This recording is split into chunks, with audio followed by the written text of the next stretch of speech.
And here's our review of the laundry room. It is for the same customer as you have seen in the previous video. We have done a bathroom in her house.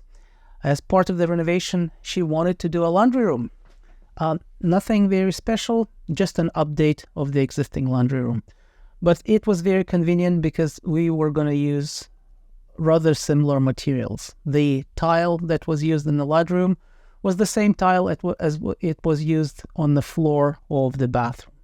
We have used the white stock cabinets from Home Depot, and customer had leftover tiles from the previous job that she's done for her backsplash for the kitchen. So we've used those as a backsplash in the laundry room. All in all, the idea was to rejuvenate and renew the laundry room, to give the client more space for the laundry sink and the cabinet for both storage, usability of the laundry sink. And she's got a neat little setup for the cat food, so the cat eats the food there.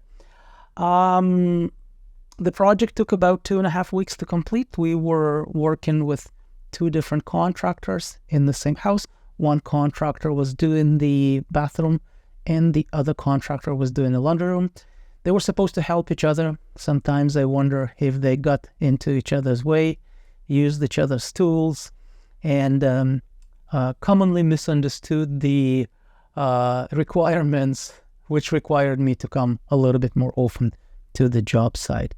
But it is totally okay. At the end of the day, our client is happy with both of her bathroom and her laundry room. We've done what we established to do when the company was started, which is serving our clients. And the only way to do that is by putting efforts into what we do, doing a little bit more than what we think, we feel, and what the customer asks. And by doing that, we leave something of value for our client. So as you can see in the pictures, there are a few pictures of before and after of the laundry room. It's completely redone. It looks great. And we are moving on to the next project. Thank you for watching.